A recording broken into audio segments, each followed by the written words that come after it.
I went to visit one of my uncles. Is his name Bungalow? Bungalow, like one story high, Okay. white, and just like English. You just feel like they pick English house, pick it up and take it to Nairobi. Because it was British East Africa. But Tanganyika used to belong before the war, Second World War. It used to belong to Germany. Okay. Tanzania. Tanzania. So when the British and American, when they won the Second World War, they managed to keep Tanganyika as territory. Okay. And then after they got the independence, they changed the name to Tanzania. So Tanzania is Dar es Salaam after I think that's Dar es Salaam, Mozambique area. That was Portuguese. I think that Zanzibar or Tanzania after they became to one country. What was Dar es Salaam? Dar es Salaam is on the east coast. Who did it belong to? South from Mombasa. No, I'm not. There's I just didn't ask Malindi, that. Mombasa. You know Malindi. Yeah, Malindi, I know that. Malindi. My grandparents used to take me on holiday to the seaside there. That's why I love my swimming, because they used to just leave me, and I used to go in the water, and they never came back to say, "Come on, don't go too far." They just left me. So I used to wade out into the water. That's why I'm not scared of water. Dar es Salaam, I think that's the capital of Tanzania. Yeah, Dar es Salaam. Yeah. Yeah, but who did that belong to? Mozambique is there as well. It belongs to themselves. No, who did it belong to? That used to belong to Germany or that area. Dar es Oh Salaam? no, sorry. Mozambique was Portuguese. No, and Dar es Salaam. Portuguese area. I think. So where is this Mount Kilimanjaro? In what It's country? East Africa. In what country? Yeah, between Kenya and Uganda, Tanzania. No. The Mount Kilimanjaro, where is this mountain? It's in East Africa. Yeah, but where? What country? Well, you can Google it. I'll tell you. Yeah, mimi nimeenda huko. Kilimanjaro. Kilimanjaro. People go climbing it. Yeah, I used to have- 1999 Yeah. nimeenda huko Kilimanjaro, Taiveta. You climbed it? Yeah, nimeenda mpaka Taiveta, Uh-huh. mpaka boy Oh, na nimeenda huko boy. 99. Yeah.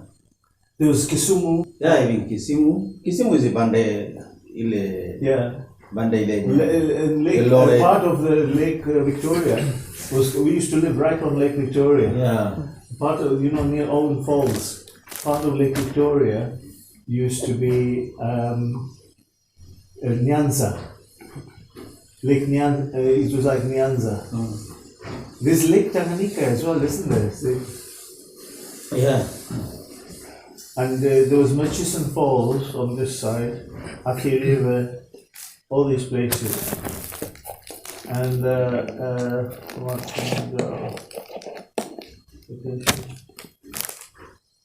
Kilimanjaro between Kenya and Tanzania. Yeah.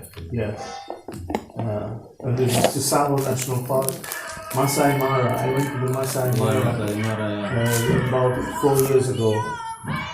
3-4 years ago. I mean, my auntie had got big villa. So 86, and she had everybody there, chef, gardener, chauffeur, but life's changed a lot now. But it's got better for a lot of people. Adil, I want you to tell me about the what it was like on the train when you went near the Kilimanjaro. No, it wasn't quite near to Kilimanjaro. It was further away from there because Nakuru Naivash was. But the cold keep you warm, did it? Yeah, they were beautifully appointed, inside with like a table there, 4 sleeping areas. And we used to have all this like Egyptian cotton bedding. Where did they have beds on the train? On the train. Where? Up in the cabins. Where, above you or below you? Huh? Where? In the train itself. Yeah, but where? Africa. No, but where's this bed? Inside the train. Yeah, but whereabouts? Right. On the roof. You, in the morning, you sit there like this, and with the high cushion on the back, like leather upholstery, and then in the evening, you lift that, and it became a bunk bed, so you sleep on there, and sleep on there. They used to have chains, like to support it. You know what I'm saying, yeah? Yeah. And they had sliding doors in the hallway, passageway, and they were built here in Manchester. They were made here in Manchester. And in the middle, we used to have a table, and you lift the mirror inside. You can shave, do anything you want, brush teeth, anything. It's like water. And then you put it back in on the table. Now the sink. You used to have like a latch, and you lift it up, the latch used to drop down, so it didn't drop the mirror. Was it like from Russia We Love train, that type of train? With compartments, Yeah. private compartments. Was the compartments that you slept in private, or for everyone could see you sleeping? Sorry, go on. The compartments, were they private what you slept in, or could everyone see? Totally private, they had curtains. Or could people see you sleeping? Only your family slept in there. Oh, they had compartment, yeah. Yeah. So you book the whole of that compartment for yourself and the family. So you In Kenya? Kenya. Nairobi. But I retired now. Okay. I have finished my work. How many years you live in Kenya? Huh? How many years you live in Kenya? You left Kenya? Yeah. 60 years. 60 years. Yeah, 60. Oh, I've been here since boy. You born in Kenya? Yeah, born in Nairobi. Near River Road. Do you know Nairobi? but you used to go there always, yeah? You used to go there, yeah? I have been there again. Okay. I've been to Nairobi again 4 years ago. Okay. And that's why I'm telling you, I stayed at my auntie's house there. Yeah. And then we went to the Masai Mara again. Okay. You know, there's the Tsavo National Park. Yeah. And the Ngorongoro crater. You heard of Ngorongoro? I have to spell it all the one time, yeah. You pronounce it Ngorongoro. And Tsavo National Park. Serengeti. What are the different tribes called and describe them? Masais are very tall. Yeah. The Kikuyus, they're not as tall. Who? Kikuyu. And he'll tell you how many different tribes there are. Kikuyu. Kikuyu. Huh? Are you, which tribe are you from? I'm not Kikuyu. I'm asking you, do you speak? No. He's my friend. He is asking me how many different tribes there are. Oh, there's a lot in Kenya. In East Africa. Yeah, there's a lot. So there's Jaluo, Masai, Kikuyu, Leo, is it? Meru, Yeah, Mukamba. that's it. There's a lot. Hivi ni kwa Waswahili. Yeah. So kidogo sana. I can't speak too much. So, What tribe? Dil. Missouri sana. Dil. You understand? Yeah. Do you understand Swahili? Yeah, it's Swahili. So where were you born? I was born in, it's my dad. All right, well, in Ethiopia. I was born in He was Ethiopia. born in Ethiopia. So if you're in Ethiopia, you're next door neighbors. That's to it, but I Kenya.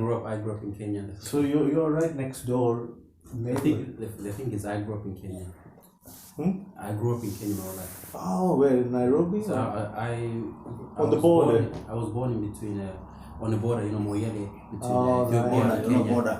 Oh, yeah. So Kenya and we moved to Ethiopia. Kenya when I was about Okay. 2-3 years old. Okay. How old were you So I grew up there. when you came here? How old? About 11. I came here when I was 11, and that was 60 years ago. 60 years ago. 60. It's a long time, man. Yeah. So you've been to Kenya? Yeah, I've been back. Mm. I went back 4 years ago. How long can you go back with your family that's been to Kenya? Like your generation. Oh, how many generations? I go back to my grandfather.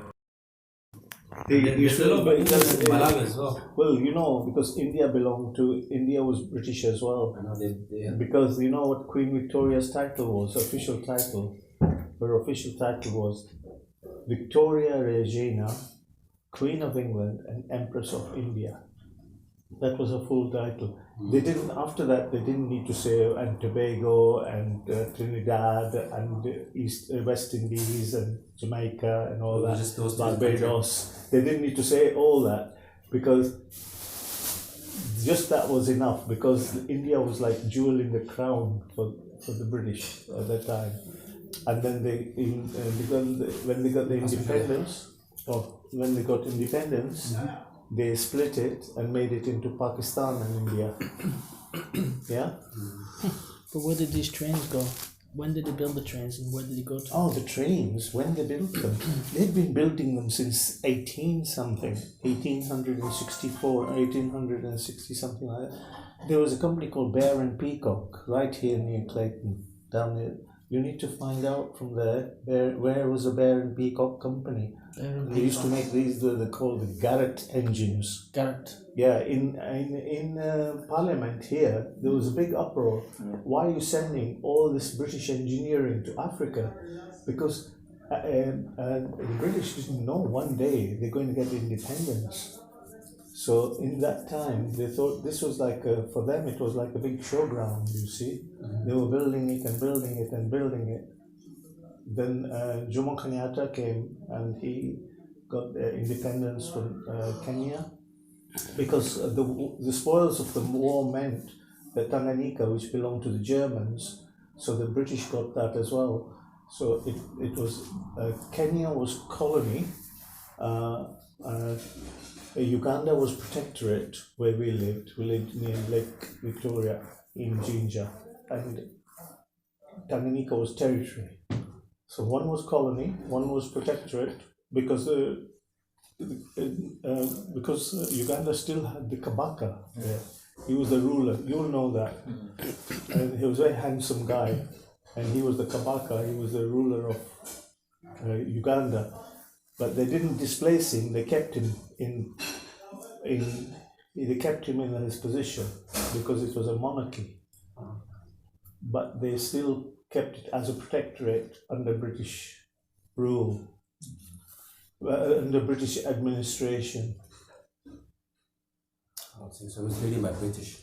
Huh? It was led by British. It was under the British. Basically. Oh, well, we all had British passport. We were because it was British East Africa. Even when we were born, we had British passport. But when they gave independence, then they took that away. So they said, now because you're independent, you have to apply for passport when you come here. Because we came in 1961. It was still British in 1961. I think they got independence in 63, 64. And you know, we sailed from Mombasa on a big ship through Aden. We stopped in Aden for one day, through Red Sea, Port Suez, Port Suez, through the Suez Canal. And you know, a boy of 11 years old that time, you wouldn't think in 61, that 4 years before that, you know, Abdul Gamal Nasser, who was the president of Egypt, decided to nationalize the canal. And he said he put an embargo on the canal, not to be used or whatever. And there were like how many hundreds of British ships going up and down the canal. And then they decided from here to go, and they sent helicopters, everything, to try and control the situation. No, we still want to be able to put our ships up and down. Otherwise it meant from Mombasa you have to go all the way down to Cape Town. All the way down to West Africa and all. So you can imagine the extra mile, nautical miles. So as you wouldn't think as a 10-year-old kid that only 4 years before it would have not been possible because there was a war in Sinai. there was you had the situation where it was coming from the, you know. Yeah, from between Yeah. Israel and Arab. Yeah, that's Yeah, I see that. That's what I think that is 67. Hmm? 67. The problem. The problem 57, 56, 57, Oh. 1956, Okay, 57. Very long. But by that time we could travel through the canal. So thank God we did, because it could have been impossible, because America said to Britain, you can't do that. You can't send your helicopters and tell Nasser what to do, because this canal runs through Egypt and Egypt is their country. Yeah. Because in a lot of these places they had a lot of help to build these things, and then it becomes a bit complicated. So you can watch, I think, or maybe on iPlayer or something like that, you can watch, put in the Suez Crisis. Suez Crisis. The Suez Crisis of 1957, and it will tell you about the history of the ship canal. And you know the amazing thing is, in those days, the ship canals and things like that, even here, the Bridgewater Canal, the men used to dig the bridge. Nowadays, everything is mechanical, so you had hundreds of men. Oh. To dig the canal. And yeah, so many 100 miles, 200 miles by hand. So Abdul Gamal Nasser said, look, this has been done with our blood and because so many people obviously got killed when they were doing these kind of things. It's like the railways, when they were building the railways in East Africa, thousands of miles of railways. A lot of people died. You can imagine, by hand. No, So it's like like no JCB, and you see now in, you know, these big buildings in Manchester. Yeah. Crane goes like this, like this. It's much easier now. And diggers going in like this. It's a different life. These youngsters got it easy now. Yeah. Imagine the future. That one, I think that here they are doing Morphe, they are who is building the railway. Morphe. Yeah. Morphe. Yeah, I think so. yeah. I know which one you're talking about. Company and so on. So my grandfather went in the 1920-30 period, and then my grandmother said from Pakistan, India. So my grandmother said to my dad, Hey, brother Samgon, yeah, this is my dad. You go to Africa, you bring your dad back. Because you have 3 children, 3 boys. Yeah. My dad was the eldest. Ah. So he went to Africa and he said, Dad, come back with me to Pakistan. Yeah. And he settled there. And then the Second World War started. Oh. So the British officer said, what can you do? And he said, I'm a tailor. And they said, right, you're going to be making the uniforms for all the British officers and all that. So the rest is all history.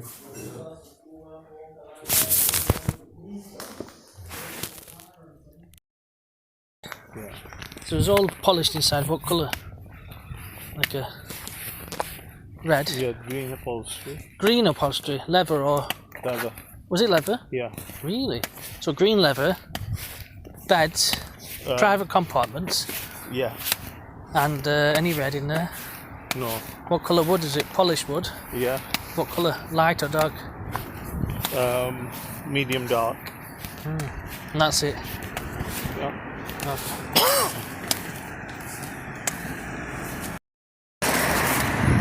White cotton. White I'll cotton get some sheets. paper and I'll draw it for you. Ah, okay. Like inside. Yeah, white cotton sheets and pillows. That's good, that. So this was a little bit about Africa and the British Empire. Just a bit of background knowledge. Now for the next episode, we will be talking about the UFOs that Hitler... So next episode is about Hitler and the Antarctica and Antarctic. But now you're going to learn some law of attraction to put you in a good mood, get some education down here. Listen to this. Bro,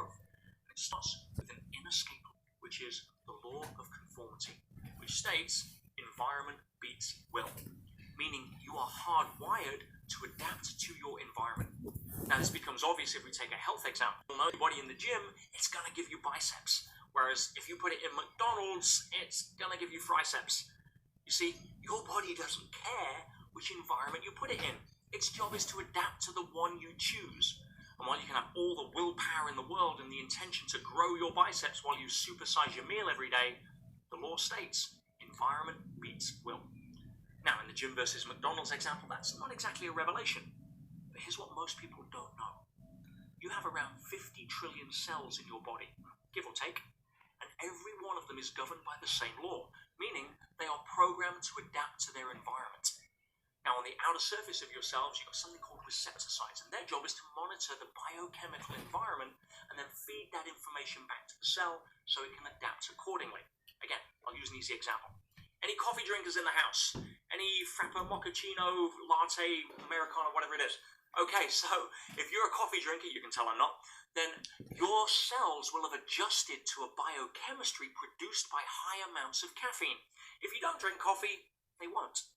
This is why you can take somebody who's never drank coffee, give them a double espresso, and what happens? They're wired out of their mind. It's fun to watch.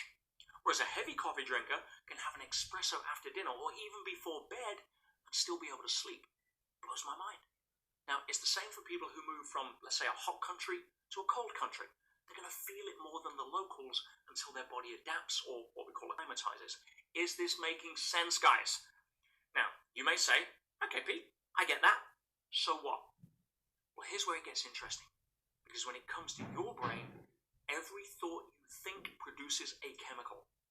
Either a neurotransmitter, neuropeptide, or a hormone, all of which changes the body's internal chemistry that your cells are living in.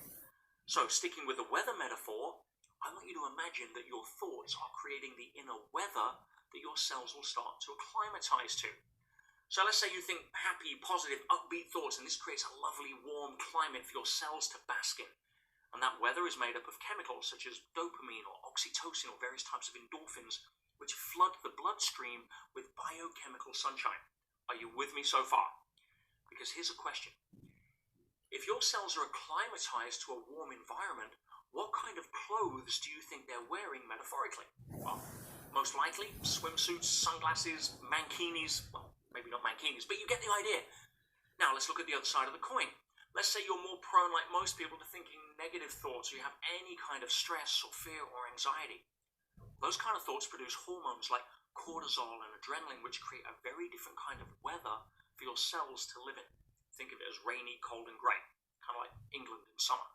So instead of swimsuits, these cells are wearing the chemical equivalent of hats, scarves, coats, and gloves. Is this making sense? Well, stay with me because I want you to hold that thought as we cover one other important and inescapable law, and that is the law of inertia, which states that objects in motion tend to stay in motion until acted upon by a greater force. In other words, change is hard because it's always easy to be where you are. Now, how does this tie in? What I'm about to share with you guys is critical info, so please pay attention, because if you understand the answer to my next question, it could be life-changing for you, and you'll finally understand something that most people go to their grave being totally unaware of, and instead, you'll keep spending time and money on things that won't help. Now, I'll come to the question in a sec, but first, let's say like most people, you know deep down you're capable of more than what you're currently settling for. But the main difference between last year and this year is that good old cake on the candle, which virtually guarantees your ant and elephant are walking in different directions. But then some shifts. If you go to an event, you read a book, or maybe it's January 1st and you're just sick and tired of living below your potential, and you say, you know what, I'm going to change. This year will be different. And you're serious. You change your diet, you set new goals, and all of a sudden you're putting in new thinking, which is now sending sunshine into the bloodstream instead of snow. Are you with me still? Okay, so far so good. But your cells are still wearing the wardrobe from the previous thinking, which is hats and coats and gloves. So here's the multi-million-dollar question, and for some of you, this is where it'll all start to make sense. Based upon the law of inertia, is it easier for 50 trillion cells to change their wardrobe, or for you to just change your mind? Oh yeah, it is a lot easier for your cells to turn around and say, Whoa, hang on. Wrapped up cozy here. You want us to go to Walmart and buy swimsuits and shades? Do you know how much energy that's going to take? No. We've had a meeting and we've decided that it is way easier for you to just give us back some snow. In fact, we could do with a blizzard down here right now because we're starting to sweat with all this new positive thinking. Now, obviously, I'm using weather here as a metaphor, but the actual messages produced by your cells are very real. And they're sent either chemically via the hypothalamus or they're sent electrically through the nerve pathways of the spinal column directly into the brain. And this starts to show up in your life as self-doubt and procrastination, and you start becoming more pessimistic than optimistic about whether this change will last. And eventually you start self-sabotaging until the forecast is no longer predicting summer and you feel like you're heading back into winter. Tell me you're getting this. I mean, is anyone familiar with this pattern? Now, the good news is, in fact, it's a reason to celebrate. Why? Because if you haven't cottoned on yet, guys, let me spell it out. The reason you haven't succeeded yet isn't because you're not good enough, or not smart enough, or you're just unlucky, or you haven't learned enough knowledge mastery skills. No, it's none of that BS. So stop telling yourself stories that buy into it. No, it's not you. It's that your body has been waging biochemical warfare against your potential. Not on purpose, not because it hates you. It's simply your cell inertia caused by your conditioned thinking. Now, another way of saying this, guys, is that self-mastery begins with cell mastery. And by the way, I had to include this image. That is a grass cell under a microscope, unaltered. Yes, this is actually what they look like. How cool is that? And of course, why are grass cells so happy? Because they already know it's not greener on the... Okay, no more bad jokes on the class, but I also don't want you to keep this as theory, guys. I want to make this real for you, very real.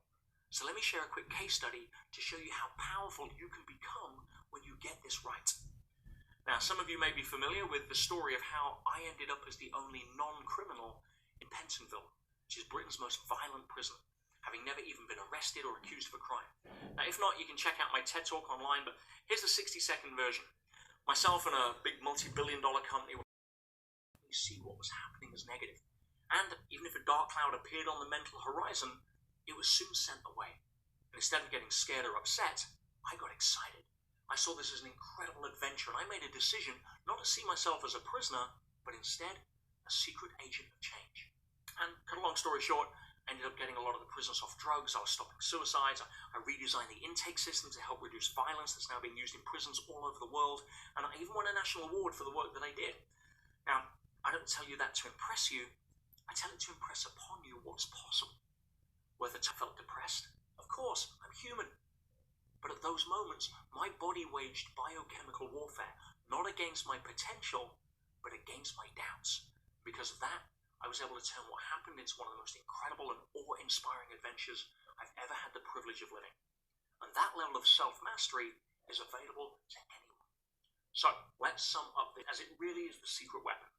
First, self-mastery begins with cell mastery. Why? Because like it or not, you are an adaptation machine. Your body is constantly adjusting to its outer environment, leading to either biceps or triceps. But at the same time, your cells are constantly adjusting to their inner environment or weather caused by your habitual thinking, leading to swimsuits or scarves. Next, once you're active, inertia builds up, meaning your cells are then programmed to talk you out of change. Now, don't take it personally, they're just following the rules. But that means, and listen carefully, if you don't learn how to recondition your cells, they will always send messages designed to readjust your thinking to their wardrobe. Let that sink in. Now, the good news is that this works both ways. Because once you master this, you will literally have an army in your corner, one that is continually programmed to make you successful, to keep you smiling no matter what, that'll snap you out of fear or depression or anxiety or feeling unmotivated. Now the question is, how do you do that? Which brings us to shift number 4, engaged neural conditioning. Now before I explain no matter what your history or what shape your cells are in, let me first explain what makes people fail at this even before they start, so you don't become one of them. And that is that in 30 years of study, I've known that successful people train for the marathon, not the sprint. They play a longer time frame. They don't buy into what's become the biggest lie by flashy marketing and false promises. I'm sure you know what it is. That is the quick fix. And I get it. Yeah, you're in pain, you want to get out. You're poor, you want to be rich. You're overweight, you want to be slim. But there is no change my life in 20 minutes course out there, guys, and I can prove it by asking you a simple question. And be honest, do you know anybody in the history of, ever, who walked into a gym 20 pounds overweight and walked out ripped? No. You don't go to the gym once and get fit, you get sore. You know what? That's why many people never walk in. Because they're spending their life training for a sprint instead of a marathon. Ladies, attention back to me, please. Thank you. And every great musician, entrepreneur, athlete understands the power of this. Or to quote Bruce Lee, long-term consistency trumps short-term intensity. He's bang on, guys. But what does this mean when it comes to us? Well, let's break down the words engage neural conditioning. It has to be engaging enough, not just to catch, but hold your attention and stop it from wandering. Yes, even you distraction experts, that person, I just saw you just checked your phone. Somebody give him a nudge. You get my point. Yeah, because if not, you're going to tune out and there'll be zero impact. Or it's going to end up as another course that you bought and didn't finish. Neural means that the activity must be focused on retraining your brain to produce specific types of chemicals that signal your cells to upgrade their wardrobe to summer, not winter. And now we get to the most important part, conditioning. You have to get past the inertia and go to the compass. So your mind's very similar to a compass needle in the way that it has a default magnetic north, a place it normally gravitates to, which, as we know for most people, is more facing towards negativity than positivity, more pointing towards lack than abundance, or more stress than calm. Now, the good news is that by using anxious mind, we can actually grab hold of that compass needle and point it in a new direction. Like, if we're feeling sad, we can call a friend or watch a comedy. But the problem is, we're only using our conscious mind 5% of the time. 95% of the time, people are what I call sleeping awake, where our elephant is in charge and we are preconditioned habits. And as soon as our ant takes its hand off the needle, it'll always swing back to its default magnetic setting. Is this making sense? Are you getting this? Now, how do you change that? Well, any physics teacher will tell you that to remagnetize a compass needle and change its polarity to a stronger magnet and stroke it in the new direction over and over and over again. In other words, engaged neural conditioning is the process of reconditioning your current default thoughts in a way where your ant and your elephant are finally marching in the same direction towards your success. Now, this cannot happen if you're focused on the quick fix, which is why when it comes to getting ultimate self-mastery, marathoners win and sprinters fail. As we come to the end of this training shortly, guys, I'm going to show you the fastest way to break cell inertia in less than 90 days, and I'm going to give you a plan that'll guarantee the next 12 months will be different. Now, tell me you're getting this, because this information is priceless. I mean, can you imagine the difference this is going to make in your life when you really put this into practice? So far ahead of the curve.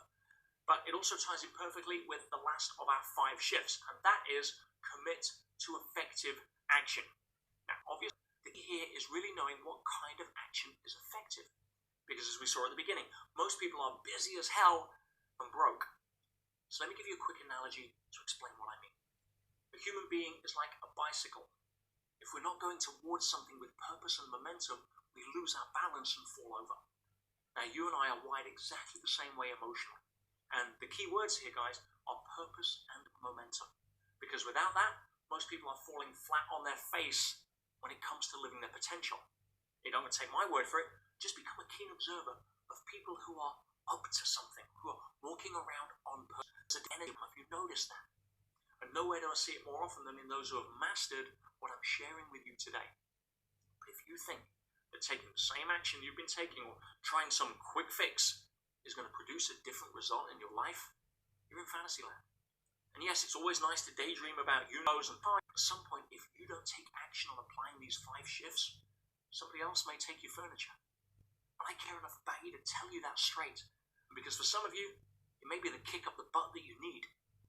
I also know that you have what it takes, or you wouldn't have shown up today. Unlike those who registered for this training but didn't attend because they were too busy being busy. Okay, let's bring this home. Today, what did I promise? I promised that you would discover aspects of success and personal growth most people will go to their grave never knowing. that you'd find out the real reasons why people fail and why it's got nothing to do with the skills that they learn. How to stop getting in your own way and finally escape Groundhog Day, and why over 95% of the money you spend in the self-help industry will never produce the results you're looking for. So here's a final look at what you need to win. 1. Self-mastery beats knowledge mastery all day long, unless you want to stay busy and broke. Now don't be fooled or distracted otherwise. And guys, if you don't get this, you and your potential are toast. So let me explain it one last time so you really understand the gravity of this. People are not overweight because they eat too much. They're overweight because they haven't mastered their relationship to food. Just as, and listen carefully here guys, because some of you need to hear this, people are not in debt because they don't earn enough money. They're in debt because they haven't mastered their relationship to money. And that's self-mastery your focus.